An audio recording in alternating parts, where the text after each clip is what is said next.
4장 6절로 13절 같이 합독하겠습니다. 형제들아, 내가 너희를 위하여 이 일에 나와 아볼로를 들어서 본을 보였으니 이는 너희로 하여금 기록된 말씀 밖으로 넘어가지 말라 한 것을 우리에게서 배워 서로 대적하여 교만한 마음을 가지지 말게 하려 함이라. 누가 너를 남달리 구별하였느냐? 내게 있는 것 중에 받지 아니한 것이 무엇이냐? 내가 받았은즉 어찌하여 받지 아니한 것 같이 자랑하느냐? 너희가 이미 배부르며 이미 풍성하며 우리 없이도 왕이 되었도다. 우리가 너희와 함께 왕 노릇하기 위하여 참으로 너희가 왕이 되기를 원하노라. 내가 생각하건대 하나님이 사도인 우리를 죽이기로 작정된 자 같이 끄트머리에 두셨음에 우리는 세계 곧 천사와 사람에게 구경거리가 되었노라. 우리는 그리스도 때문에 어리석으나 너희는 그리스도 안에서 지혜롭고 우리는 약하나 너희는 강하고 너희는 존귀하나 우리는 비천하여 바로 이 시각까지 우리가 줄이고 목마르며 헐벗고 매맞으며 정처가 없고 또 수고하여 친히 손으로 일을 하며 모욕을 당한 즉 축복하고 박해를 받은 즉 참고 비방을 받은 즉 권면하니 우리가 지금까지 세상에 더러운 것과 만물의 찌꺼기 같이 되었도다. 아멘. 자, 만약 여러분들이 사업을 해야 되는데 누군가와 동업을 해야 된다면 제가 네 부류를 말씀을 드릴 테니까 그 중에 꼭 피해야 되는 한 사람이 어떤 사람일지 한번 여러분 생각해 보세요. 동업을 해야 되는데 한 사람은 대단히 무식한 사람이고 또 한 사람은 대단히 게으른 사람이고 또 대단히 고집이 센 사람이 있고 또 대단히 교만한 사람이 있다고 합시다. 그 중에서 꼭 피해야 되는 한 사람, 사업할 때 절대 같이 하면 안 되는 한 사람, 물론 4명 다 안 되겠죠. 그러나 최악의 한 사람은 누구라고 생각을 하세요? 이 무식한 사람은 대화가 안 되겠죠. 아는 게 있어야죠. 사업, 아이템을 이야기할 때도 눈만 뻘뚱뻘뚱 뜨면서 보고만 있으면 뭐가 되겠어요? 근데 이제 이런 사람과 있으면은 자기가 엄청 고생을 해야 되겠죠. 게으른 사람이라면 이 사람은 뭔가 할 때 답답하겠죠. 뭘 얘기를 하면 진행이 되어야 되는데 진행이 안 되는 거예요. 결국에는 자기가 수고를 해야 되겠죠. 고집이 센 사람은요. 고집이 센 사람은 한번 이야기를 꺼내고 의견을 내놓으면 절대로 물러서지 않으니까 아주 힘이 들겠죠. 그래서 자신이 누르고 화를 참고 이런 가운데 아마 일을 해야 될 것입니다. 교만한 사람은요.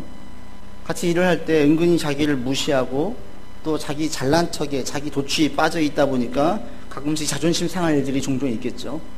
이런 네 부류의 사람이 있다면 여러분은 어떤 사람을 절대 피해야 된다고 보십니까?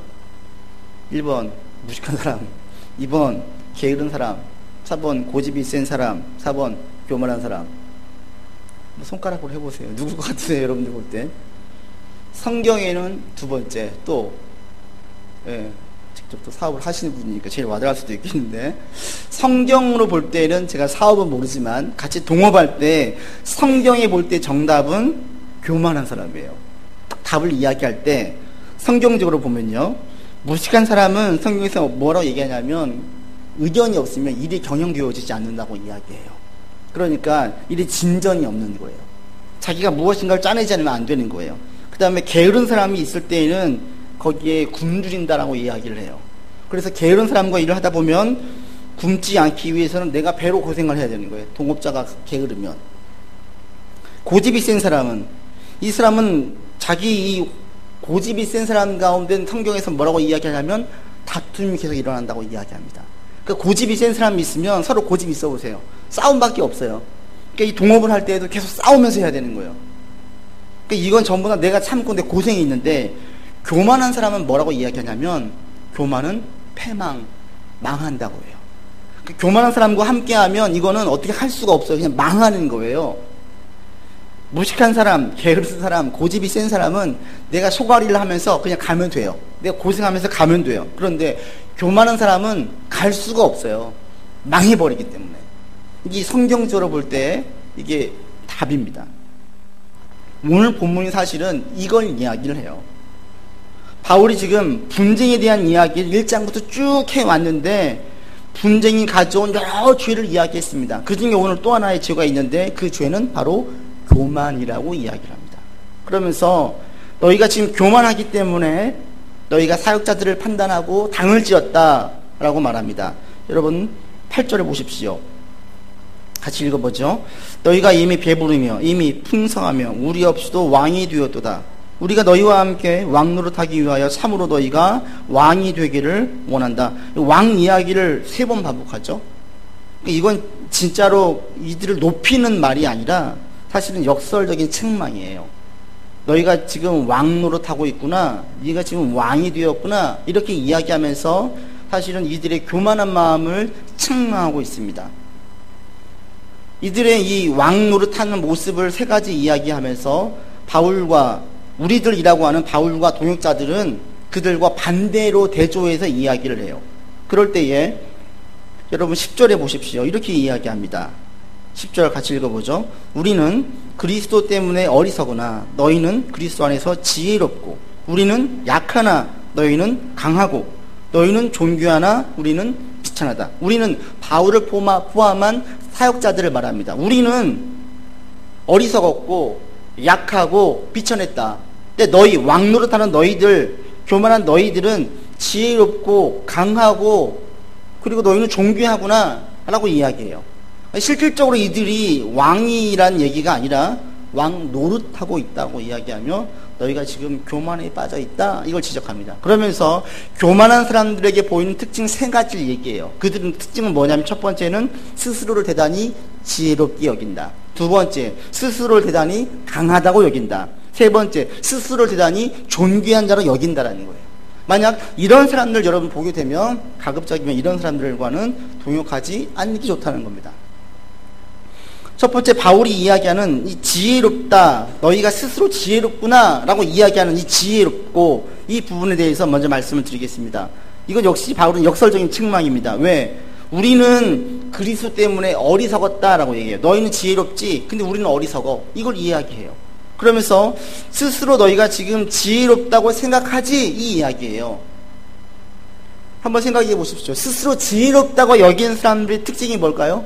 내가 지혜롭다고 느끼는 사람들, 가장 큰 특징은 지혜롭다고 여기는 사람들은 남의 말을 듣지 않아요. 남의 생각을 높게 평가하지 않아요. 자신의 생각을 가장 높게 평가하고 자신의 생각이 가장 옳다라고 이야기해요. 그래서 자기 생각을 끝까지 고집부리고 관철시킵니다. 근데 자기 생각을 가지고 있는 게 나쁜 겁니까? 그렇지는 않죠. 우리 다 자기 생각이 있어요. 내 생각이 있어야지 일이 진행되어져요. 그런데 자기 생각으로 일을 진행할 때에 사람들은 2가지로 반응을 해요. 한 사람은 야, 저 사람은 소신이 있다라고 이야기하고, 또 한 사람은 저 사람은 참 고집이 세다라고 이야기해요. 자기 생각을 가지고 이야기할 때에도 소신과 고집으로 나뉘어집니다. 그럴 때 제가 이 소신과 고집의 차이를 분명하게 잘 정리해 놓은 좋은 글을 봐서 인용하겠습니다. 거기에서는 2 인물을 가지고 소신과 고집을 나누어요. 한 사람은 프란시스 켄시라고 하는 미국 FDA 신약 허가 담당 공무원을 이야기하고, 또 한 사람은 에드 슈인이라고 하는 미국 최고 자전거 회사였던 슈인의 CEO였던 에드 슈인을 이야기합니다. 이 프란시스 켄시가 있었던 그 당시 1957년도에 독일 거대 제약회사에서 한 약을 개발을 했어요. 탈리도마이드라는 약인데, 이 약이 누구한테 좋냐면 임신 증후군에 있는 여인들에게 아주 특효약이었어요. 뭐 임신 중독이나 또는 입덧이나 불면증이나 진통이나 식욕저하나 이 약을 먹으면 다 효과가 있는 거예요. 그래서 이 약이 엄청나게 팔렸습니다. 독일 이 회사에서 이 약을 미국에다도 내려고 했어요. 미국인 제약회사와 이미 다 협정을 맺어가지고 진행하려고 했어요. 그런데 이걸 통과시켜야 되는 담당 공무원이 프란시스 켈시인데 이 여인이 통과를 안 시켜주는 거예요. 이 여인이 임산부하고 태아에게 정말 안전한가 자기가 다각도로 많은 자료를 보고 전문가의 의견을 들어봤는데 확신이 없는 거예요. 동물 실험과 임상 실험의 결과가 상당히 불일치하고, 그러면서 이분이 계속 독일에 요구한 것이 확실한 안정성, 이 신약의 안정성을 입증할 만한 확실한 명확한 자료를 좀 내놔라, 계속 이 얘기한 거예요. 그러다가 1961년, 57년도에 신약이 나오고 61년, 4년 되었을 때에 갑자기 유럽 전역에 기형아가 엄청나게 많아진 거예요. 기형아가 8,000명 이상이 넘겼어요. 8,000명이. 그 당시 미국에서는 단지 17명의 기형아만 나왔는데 유럽 전역에서는 8,000명 이상이 나오는 거예요. 그래서 이것을 원인을 역학으로 조사해 보니까 이 탈리도마이드라고 하는 이 신약을 복용한 여성 아이들이 기형아가 나온 거예요. 그 약이 중단되었어요. 그래서 이 여인은 갑자기 영웅이 되어서 대통령이 또 표창을 했어요. 이 여인이 확신이 없는 거예요. 확신. 주변에서는 압력도 있었고 로비도 있었기 때문에 압박이 있었지만 끝까지 고집을 부렸어요. 그래서 그 여인 덕분에 미국에서는 기형아에 대한 피해가 생기지 않았던 거죠. 그 약에 대한 피해에서 피해갈 수 있었습니다. 또 한 사람을 이야기하는데 이게 에드 슈인이라고 하는 미국 자전거 회사의 CEO입니다. 이 사람이 자전거 회사를 만들었어요. 그래서 이게 얼마나 브랜드 인지도가 있었는지 미국 내에서는 말보로하고 코카콜라 다음으로 세 번째 인지도가 있는 회사가 이 슈인이라는 회사였습니다. 그런데 점점 자전거가 사연길에 들어서자 거기는 임원들이 제안을 했어요. 우리도 이제 클래식 자전거만 하지 말고 산악 자전거를 좀 만듭시다.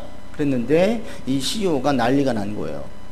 우리는 클래식 자전거로 여기까지 왔습니다. 앞으로도 계속 클래식 자전거에 올인할 겁니다.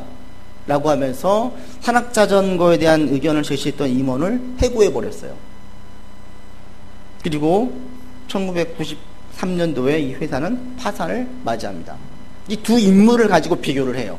그럴 때에 프랜시스 켈시는 소신이 있는 사람이고 에드 슈인은 고집이 센 사람인 거예요. 이게 확실하게 나누어지는 거죠. 그러면서 이 기사에서 어떻게 평을 했냐면 소식이 있는 사람은 열린 생각을 가진 사람입니다. 수많은 데이터, 반대의 의견, 또 자기 생각에 대해서 원점에서 생각할 수 있는 사람이 이게 열린 생각을 가진 소식이 있는 사람입니다. 그 다음 고집 센 사람은 닫힌 생각을 가진 사람입니다. 데이터 보지 않고 반대 의견 듣지 않고 원점에서 생각하지 않고 모든 생각을 차단해버리고 자기 속에서 자기 의견만 가지고 내세우는 사람, 이것은 고집스러운 사람입니다 라고 정의해요. 그러니까 고집 센 사람은 지혜로워 보이지만 필경은 미련한 사람이고요, 소신이 있는 사람은 진정 지혜로운 사람이겠죠. 이 정의의 근거에서 보면 우리 크리스천은 진정 지혜로운 사람일 수밖에 없습니다. 왜 그런지 아세요? 우리는 열린 생각을 가진 사람들이기 때문에 그렇습니다. 어디에? 하나님 말씀에. 우리는 우리 생각을 고집하지 않죠. 예수를 주로 고백하면 그 주인의 뜻을 따르려고 하고 주인의 생각이 열려 있어요. 그러니까 진정한 크리스천이라면 사고가 열려 있는 사람들이에요. 말씀하십시오. 얼마든지 사고와 제 생각과 가치관들을 바꿀 용의가 있습니다. 말씀에 근거해서 바꿀 수가 있습니다. 하나님 말씀이라면 바꾸겠습니다. 이게 바로 진정한 크리스찬들이에요. 때문에 진정한 크리스찬들은 열린 생각을 가지고 있어서 그가 무엇인가 내세우면 이것은 소신이지 고집이 아닌 거예요. 그런데 고린도교회 성도들은 소신이 아닌 고집을 부리고 있는 사람들이었습니다. 왜? 하나님 말씀에 대해서 닫힌 생각을 가지고 있었어요. 하나님 말씀에 대해서 열린 생각을 가졌더라면 분당을 일으키지 않았겠죠. 하나님이 아닌 사람을 추종하지 않았겠지요. 바울을 판단하지도 않았겠지요. 생각이 닫혀진 거예요. 그리고 자기들 생각만 옳다라고 주장하면서 분쟁으로 치달았던 거죠. 즉 이 고린도 성도들의 이 모습은 지혜로워 보이지만 실은 고집스러운 사람이고, 즉 미련한 자이고 망하는 길을 걸어가는 자라는 거예요. 일단 여러분들이 열린 사고를 가지기를 바랍니다. 특히 이제 나이가 들어갈수록, 더 나이가 들어가고 삶의 경험이 많아지면 많아질수록 자꾸 말씀에 대해서 순종하지 않으려고 해요. 점점 닫혀지기가 쉽습니다. 우리가 의식적으로 우리의 사고를 자꾸 열어야 돼요. 닫힌 사고는 결국에는 망하는 길이고요, 욕을 부르는 길입니다. 그러나 열린 사고를 가질 때 그 사람은 흥하는 길이고 잘 되게 좋은 결과를 보게 되어져 있습니다. 그래서 여러분 주변에 교만한 사람도 같이 동업하면 안 되겠지만 가만 보면 고집스러운 사람과도 웬만하면 동업하지 않는 게 좋아요. 왜? 고집스럽다라는 것은 그 속에 교만한 사람이 될 확률이 매우 높다라는 거예요.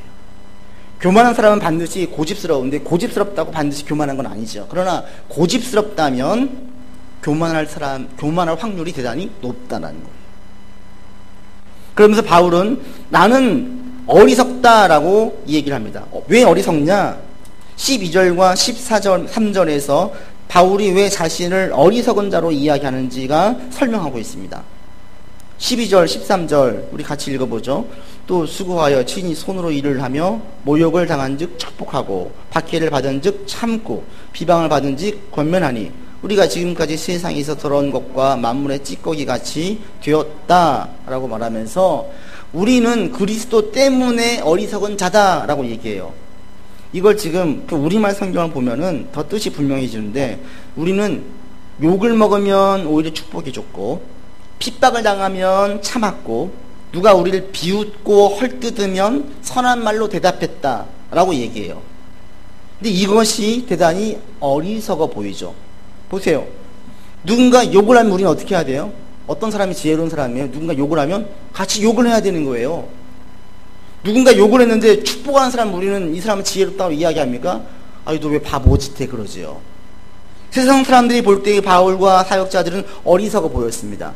욕을 먹는데 축복을 하니 이건 바보가 아니고 실수한 사람이 아니고서 할 수가 없는 거예요. 누군가 나를 핍박을 당하면 우리는 어떻게 합니까? 복수하려고 해요. 복수할 힘이 없으면 이를 갈아요. 이게 보통 사람들이에요.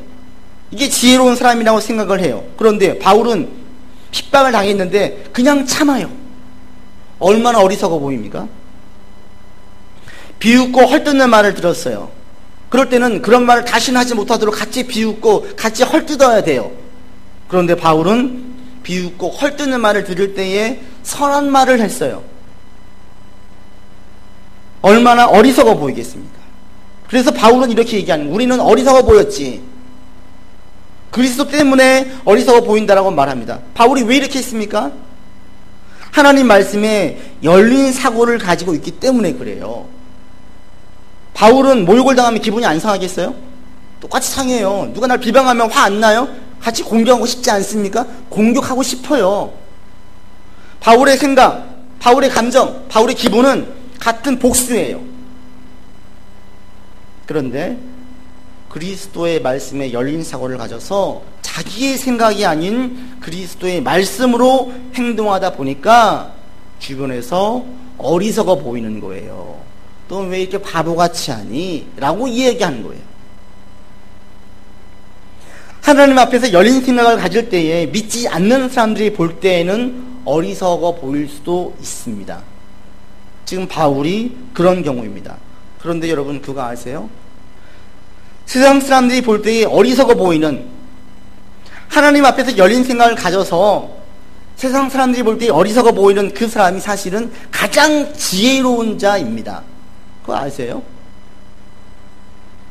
왜? 인간은 다 우린 미련합니다. 우리의 생각에는 한계가 있습니다. 그런데 이때에 자기 느낌, 자기 생각대로 행동하지 않고 지혜의 근원 되어주시는 하나님의 뜻을 따르려고 하니 이 사람이 지혜롭지 않겠어요? 진정 지혜로운 자예요. 미련한 사람들이 볼 때 아유 너 어리석어, 인간의 평가는 너무 한계가 있어요. 그런데 하나님의 말씀을 따라가면 이 사람은 진정 지혜로운 자죠. 여러분이 만약에 바울처럼 한번 행동해 보려고 해보세요. 쉽습니까? 안 돼요. 누가 날 욕하고 누가 날 비방하면 분노해요. 복수하고 싶어져. 이게 우리예요. 그런데 바울처럼 한번 해보세요. 누가 나를 욕할 때 허허 웃을 수 있어요? 선한 말로 대답할 수 있습니까? 보통 내공이 아니면 이게 안 되는 거예요. 부부싸움 할 때 이런 일을 참 많이 겪어요. 하지 말아야 되는데 딱 여기까지만 해야 되는데 그 선을 넘어서 가지고 싸워요. 그렇게 한참을 싸우고 몇 번은 반복해 싸운 다음에 느끼는 게 뭐냐면 이 싸움은 부부 서로에게 서로를 아프게 하는구나, 서로에게 힘들게 하는구나, 이걸 경험하는 거예요. 얼마나 미련합니까? 진정 지혜롭다면 그때 혈기 부리지 않고 막말하지 않고 참았더라면 훨씬 더 큰 상처 나지 않고 잘 아물 수 있는데 그때 내 혈기를 참지 못해서 내 감정대로, 내 느낌대로, 내 생각대로 막 해버리고 나니까 문제는 더 악화되는 거예요. 또 하나, 이렇게 하나님에 대해서 열린 사고를 가진 사람들은 하나님께서 쓰실 때에 인간의 예상을 항상 뛰어넘는 방식으로 그 사람을 쓰십니다. 한번 생각해 보세요. 직장 다니는 사람이 직장의 친구들과 동료들과 상사가 아무리 칭찬을 해줘도 직장의 회장이 그 사람을 딱 칭찬해 주면 이거 비교가 됩니까? 비교가 안 돼요. 상사가 아무리 칭찬해줘도 그것은 인사 고과의 플러스가 될 뿐이지, 회장이 인정해버리면 이 사람은 바로 승진이 가능해요. 임원까지 가는데 문제가 없어요. 온 인류의 왕이 하나님이세요. 이 하나님의 사고를 가지고 하나님께 인정을 받으면 하나님이 이 사람을 쓰실 때에는 우리 인간의 예상을 뛰어넘는 방식으로 사람을 쓰세요. 그래서 모든 믿음의 사람들이 쓰임 받을 때 보면 항상 우리의 생각을 뛰어넘어서 그 사람들을 쓰시는 것을 볼 수 있습니다. 전 여러분들이 정말 하나님 말씀에 대해서 이렇게 열린 사고를 가진 자들 다 되기를 바랍니다. 근데 우리는 너무 고집스러워요. 너무 미련해. 하나님 말씀보다 내 생각이 더 옳다라고 이야기를 해요. 그래서 자꾸 사도 바울처럼 내 뜻, 내 자아, 내 기분, 내 감정, 내 생각을 자꾸 십자가에 못 박아야 돼요. 자꾸 내려놓으셔야 돼요. 그리고 말씀에 열려 있으셔야 돼요. 저도 이 설교를 준비하면서 가끔 조금 뜨끔하고 멈칫했어요. 왜 그런지 아세요? 저도 이렇게 못 사니까. 말씀에 순종하고 때로는 세상에서 어리석게 보이는 행동을 할 때도 있지만 하지 않을 때가 저도 너무 많은 거예요. 그럼에도 불구하고 제가 이 메시지를 강하게 다시 전해야 되겠다라고 느끼는 것은 저는 이렇게 살고 싶거든요. 그리고 이 길이 가장 옳은 길이거든요. 가장 지혜로운 길이거든요. 그래서 이 말씀을 주저하면서 다시 한번 강하게 전합니다. 여러분, 말씀에 항상 열려있는 자가 되기를 바랍니다. 그래서 고집스러운 자 되지 마시고 소신 있는 자가 되기를 바랍니다. 주님 말씀하시면 복음성과 가사처럼 내가 따라가겠습니다. 주님 뜻이 아니면 따라가지 않겠습니다. 주님 말씀하시면 무조건 예스 하시고 주님의 뜻이 아니면 무조건 노 할 수 있는 여러분 되기를 바랍니다. 그럴 때 진정 지혜로운 자가 되고요. 그럴 때에 하나님께서 우리를 쓰실 때에 어떻게 쓰실지 알지 못하는 거예요. 저도 이렇게 쓰임 받고 싶습니다. 하나님 저를 어떻게 쓰실지 우리의 생각을 뛰어넘는 방식으로 저는 쓰실 것을 믿고 하나님의 지혜, 제 지혜를 자꾸 못 박아면서 나아가는 진정 지혜로운 자가 되기를 원합니다. 교만한 사람의 또 하나 특징이 있습니다. 그건 바로 말씀드린 것처럼 강하다는 거예요. 스스로 대단히 강하다고 느껴요. 바울은 얘기합니다. 우린 약하다. 우린 약한데 반해서 고린도 성도들 너희들은 강하다라고 말합니다. 역시 이것 또한 역설적인 책망이죠. 진짜 강하다는 게 아니에요. 교만한 사람의 특징 중에 또 한 가지는 스스로를 대단히 강하다고 느껴요. 강하다고 느끼는 사람들에게서 보여주는 가장 큰 특징이 뭡니까? 강한 사람들은 절대 다른 사람들에게 아쉬운 소리를 못해요. 남에게 도움을 청하지를 않아요. 남에게 도움을 청할 상황을 만들지 않기 위해서 무던히도 애를 씁니다. 내가 아쉬운 소리 하느니 차라리 굶겠다라는 거예요. 그래서 이 강한 사람들은 남의 도움을 받지 않는 상황으로 항상 나아가요. 내가 도움을 주면 좋지 절 도움 안 받는다는 거예요. 근데 이게 신앙에 어떻게 나쁜 영향을 주는지 아십니까? 스스로 강한 사람, 자수성가해가지고 자신이 능력이 남들보다 뛰어나다고 느끼고 항상 베풀었던 사람들 가운데에는 뭐가 있냐면 이런 사람들은 신앙적으로 볼 때에 기도가 안 나와요. 기도를 해도 간절한 기도가 없어요. 왜 그런 줄 아세요? 자기는 사람의 도움이 필요하지 않아요. 기도를 어떨 때 우리가 기도해요? 하나님께 도움을 구할 때에는 어려울 때 도움을 구해요. 어려운 문제가 생기면 사람들에게 도움을 구하고 하나님에게도 도움을 구해요. 그런데 하나님 사람들에게 도움을 구하다가 사람들이 도움이 안 되면 이때는 이제 하나님에게 간절히 기도해요. 사람의 도움이 안 되면 병이 걸렸어요. 지금 제가 아는 집사님 병이 걸렸어요. 너무너무 힘들어요. 근데 의사의 손으로 안 되는 거예요. 그럴 때는 기도가 간절할 수밖에 없는 거예요. 의사가 약을 치료를 주고 있는데 두고 보재요. 병관은 모르겠대요. 그럼 매달릴 수밖에 없는 거예요. 그럴 땐 간절한 기도가 나와요. 그런데 강한 사람들은 사람 도움, 뭐 또 아쉬운 소리를 해본 적이 없어요. 도움이 필요한 적이 없어요. 기도가 나오겠습니까? 필요한 게 없는데요.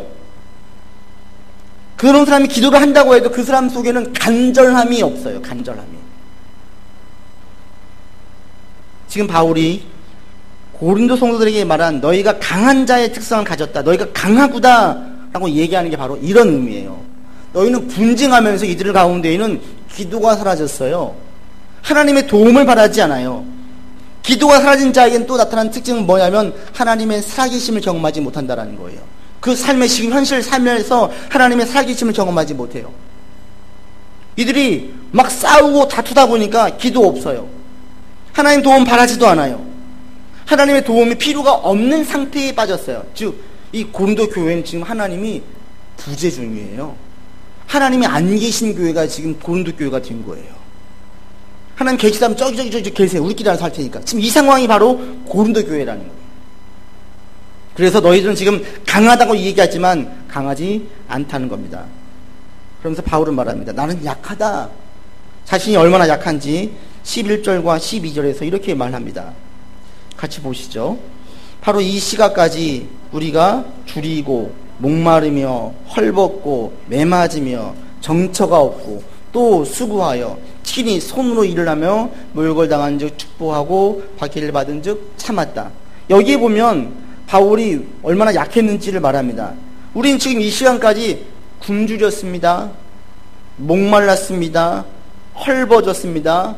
매도 맞았습니다. 정처 없이 또 돌아다녔습니다. 또 내가 손으로 일해가지고 밥 벌어 먹었습니다. 바울은 예수님 믿은 다음에 다메섹에서 하나님을 예수님을 만나고 구주로 고백하고 사역자로 부른 다음에 그 다음부터 늘 약한 자였어요. 복음에 훼손되지 않기 위해서, 복음의 가치가 떨어지지 않기 위해서 벌어서 생활하는 자비랑 선교를 했습니다. 그리고 복음을 증거하러 가는 길들이 너무너무 험했어요. 굶주렸어요. 목말랐어요. 헐벗었어요. 그 다음 복음을 전할 때에도 유대인들은 계속 큰 반감을 가지고 있었어요. 또 이해관계가 있는 이방인들은 역시 바울을 적대시했습니다. 그래서 바울은 늘 생명의 위협을 느꼈어요. 바울이 그리스도를 전하지 않았더라면 바울은 이런 연약한 약한 자의 모습, 약한 자의 삶을 살지 않을 수 있었습니다. 바울은 예수 믿기 전에는 늘 강한 자였어요. 가문도 좋아요. 학식도 많아요. 많이 배웠어요. 사회적으로도 안정적인 지위를 유지하고 있었어요. 한 번도 굶주려보거나 매를 맞거나 떠돌이 생활을 해본 적이 없어요. 이게 바울이에요. 늘 강한 자였어요. 예수 믿고 약한 자가 된 거예요. 그런데 바울의 마음 가운데 변한 게 있습니다. 하나님을 대하는 마음의 변화가, 가장 큰 변화가 뭡니까? 예수 믿기 전에는 하나님의 뜻을 찾지도 않았어요. 하나님의 도움을 바라지도 않았어요. 그런데 예수 믿고 연약한 자가 된 바울은 하나님 없이는 못 사는 존재가 된 거예요. 하나님을 그 어느 때보다도 간절히 의지하고 간절히 도움을 바라고 간절히 기도하면서 사역했던 사람이 되었습니다. 그래서 바울은 자신이 약한 자라고 이야기해요. 강한 자와 약한 자의 차이, 결국에 고린도 성도는 강한 듯 보였던 이들은 하나님을 점점점 더 멀리 갔어요. 하나님을 찾지 않는 삶을 살게 되었어요. 이에 비해서 바울은 점점 하나님이 없으면 살 수 없는 삶을 됐어요. 여러분 삶은 지금 어떠합니까? 점점 하나님이 필요 없는 존재의 삶을 살고 있습니까? 하나님 의지하지 않아도 살 만큼 살아가고 계십니까? 아니면 하나님이 점점점 더 필요하다고 느끼십니까? 하나님에 대한 의지의 정도가 점점점 커지십니까? 저는 여러분이 후자의 삶을 살기를 정말 원합니다. 저는 약해요. 저는 약해요. 이렇게 고백하십니까? 그런데 만약 이렇게 고백을 하면서 내 삶에 기도가 없고 간절한 도움을 바라는 기도가 없다면 아직 여러분들은 강한 자예요. 말은 약하다고 하지만 실상은 강한 자의 삶을 살고 있는 것입니다. 저는 여러분들이 진정 약한 자, 바울과 같은 자의 삶을 살기를 원합니다. 우리가 살면서 점점점 하나님의 도움이 더 커지기를 바라요. 인간의 도움이 커지는 것이 아니라 하나님의 도움은 더 간절히 바라고 하나님에 대한 의지의 정도는 점점 더 커지기를 바랍니다. 보통 사람들은 어떻게 해요? 점점 사람에 대한 의지가 커져요. 돈에 대한 의지가 커져요. 명예에 대한 의지가 커져요. 건강에 대한 의지가 커져요. 하나님에 대한 의지가 커지지 않아요. 그런데 바울은 반대였어요. 그리고 바로 우리 또한 바울과 같은 삶을 살기를 간절히 원합니다. 그래서 우리가 이 땅을 살아갈 때에 정말 필요한 게 무엇입니까? 라고 얘기할 때 이것저것 다 필요하죠가 아니라 가장 필요한 것은 하나님 믿는 믿음이에요. 이게 여러분 가운데 확실하게 고백되어지기를 바랍니다. 살아보니까 돈이 필요하네요. 살아보니까 집은 한 채 있어야 되겠어요. 살아보니까 통장에 돈 얼마 좀 있어야 되겠어요. 이게 먼저가 아니라 살아보니까 있으면 좋지만 이게 중요한 게 아니라 하나님을 믿는 이 믿음에서는 절대로 떠날 수가 없네요. 이게 최고더라고요. 라는 고백을 할 수 있는 삶으로 살아가기를 바랍니다. 그럴 때 한번 퀘스천 여러분 스스로에게 질문해 보세요. 내 기도 가운데 간절함이 있는가? 여러분 기도 가운데 간절함이 있으세요? 아니 하나님 도움 없어 그냥 살고 계세요? 그럼 점점점 내가 고린도 교인들처럼 강한 자의 삶을 사는 거예요. 이런 관점에서 보면 가끔 우리의 삶에 형통, 어려움이 없는 평안한 삶이 항상 좋은 건 아닌 것 같습니다. 왜? 형통과 평안한 삶의 연속은 가끔씩 우리를 하나님을 필요 없게 만들어요. 우리의 삶의 안정된 삶이 점점 나를 강한 존재로 스스로 여기게 만들어요. 힘들 때는 하나님 찾아요. 평안해지면 안 찾아요. 이것이 점점 하나님으로부터 멀어지는 관계로 가게 되는 거예요. 그래서 가끔 우리 가운데 깨지기도 하고 넘어지기도 하고 막혀보기도 하고 무력함도 경험해보고 이런 것들이 우리 신앙에 유익한 것 같아요. 그럴 때 하나님을 찾게 되니까 진짜 하나님 빽밖에 없다 이런 생각을 하게 되니까 전 여러분의 삶이 점점점 하나님을 더욱더 의지하고 하나님의 도움을 구하는 삶으로 이어지기를 바랍니다. 어떤 상황이 있든지 간에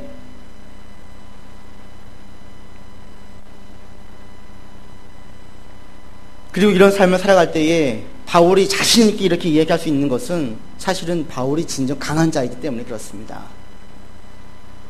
그리스도 때문에 밀어난 자가 가장 지혜로운 자라고 제가 앞에 말씀을 드렸습니다. 동일하게 그리스도 때문에 약한 자가 사실은 세상에서 가장 강한 자예요. 바울은 약한 듯 보였지만 실상은 강한 자였습니다. 바울은 죽음 앞에서 두려워하지 않는 자였습니다. 유대인의 협박과 이방인의 무시와 이방인의 냉대 가운데 절대 낙심하지 않는 강한 자였습니다. 복음을 증거하는 데 있어서 절대 낙심하지 않았어요. 그래서 힘써 복음을 증거하고 확장이 되어가고 복음은 뻗어갔습니다. 그래서 로마까지 가서 복음을 증거할 정도로 바울은 강한 자가 되었습니다.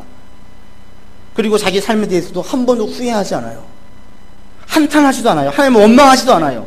오히려 이런 일을 맡겨주심에 대해서 영광으로 알아요. 감사해요. 감격해요. 심지어는 모든 사람들이 자신과 같은 사람이 되었으면 좋겠대요. 이게 바울의 고백이었습니다. 아니 헐벗고 굶주리고 매맞고 늘 고통을 당하고 있는데 왜 우리 보고 당신과 같은 삶을 따라오라고 이야기합니까? 반문할 수 있는데 바울은 자신 있게 이야기해요. 제 삶은 고생스러운 삶이 아니에요. 전 진정 강한 자입니다. 바울 가운데 이 마음이 있었습니다. 여러분 가운데 힘들고 어려운 일이 있으십니까? 그 어려움의 시기를 나의 약함을 고백하는 그 시기로 삼으세요. 제가 정말 안타까운 분들을 볼 때 어떤 분이냐면 진짜 기도할 때인데 기도하지 않는 분들, 그러니까 어려운 문제가 생겼어요. 그럼 뭐 해야 돼요? 기도해야 돼요. 정말 어떻게 기도해야 돼요? 간절히 때를 쓰면서 기도해야 돼요. 진짜 어려우면 가끔씩 금식도 하시고 작정해가지고 기도도 하시면서 하나님 도움을 구해야 돼요. 그게 내 약함을 고백하는 거예요. 그런데 지금 힘들고 어려워서 정말 기도해야 되는데 기도하지 않는 분들을 볼 때 너무너무 안타까워요. 왜? 그 시기가 하나님을 절대적으로 강하게 만날 수 있는 가장 좋은 시기거든요. 지금 여러분 힘들고 어려운 가운데 있으세요? 그 어느 때보다 더 힘써서 기도하세요. 더 힘써서 하나님 의지하세요. 나는 지금 가진 것도 없고 능력도 없고 잘하는 것도 없고 되는 것도 없고 막 이런 자괴감에 빠지십니까? 그럴 때 믿음으로 고백하세요. 하나님 도와주셔야 되겠습니다. 하나님 도와주시지 않으면 저는 끝납니다. 그러면서 그런 상황 가운데 철저하게 하나님을 바라보세요. 아무리 힘들어도, 아무리 낙심이 되어도, 그럼에도 불구하고 하나님 도와주시면 저는 할 수 있습니다. 고백하세요. 그러면서 그 시기를 하나님을 의지하면서 견뎌내 보세요. 그러면 이 사람이 진짜 강한 자가 돼요. 점점점 상황 때문에, 외부의 위험 때문에 덜 휘둘리게 되어져요. 덜 낙심하게 되어져요. 막 결과에 대해서 전전긍긍하지 않게 돼요. 어디서 나왔는지 모르겠을 그 배짱이 생겨요. 이게 진짜 강한 자 아닙니까? 전 여러분들이 그리스도 안에서 강한 자가 되기를 바랍니다. 진정한 강한 자는 세상에서 볼 때는 연약해 보일 수도 있어요. 아니, 왜 당하고 살아? 왜 그러고 살아? 보일 수 있어요. 그런데 정작 그 당사자는 그런 생각을 절대 하지 않아요. 전 여러분의 삶이 점점 하나님을 멀리하는 인생 되지 않기를 바랍니다. 점점 하나님을 필요하지 않는 인생 되지 않기를 바랍니다.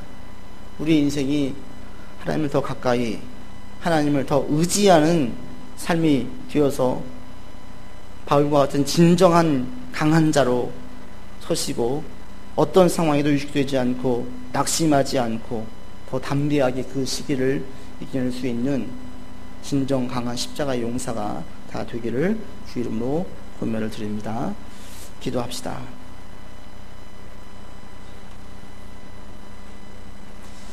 아버지 하나님,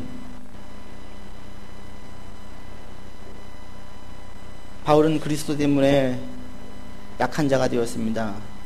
미련한 자가 되었다라고 고백합니다. 그런데 실상은 바울이 가장 지혜로운 자였고 바울이 가장 강한 자였습니다. 하나님, 우리가 이 땅을 살아갈 때에 지혜로운 자로, 진정 강한 자로 설 수 있도록 인도하여 주시옵소서. 아버지 말씀 앞에 늘 열린 사고를 갖게 하시고 우리가 이 땅을 살아갈 때 하나님보다 더 의지하는 것은 아무것도 없도록 우리를 인도하여 주시옵소서. 그리함으로 진정 지혜롭고 진정 강하여 아버지께 온전히 쓰임받는 자 되게 하시고 하나님의 영광을 드러내는 자가 될 수 있도록 인도하여 주옵소서. 이 시간 낙심한 지체가 있습니까? 어려움 가운데 있는 지체가 있습니까? 절망의 늪에 빠져 있지 않게 하시고 눈물을 멈추고 다시 일어서서 담대함과 소망 가운데에 이 시간들을 보낼 수 있도록, 어려움을 이겨낼 수 있도록 인도하여 주옵소서. 우리 구주 예수 그리스도 이름으로 기도드립니다. 아멘.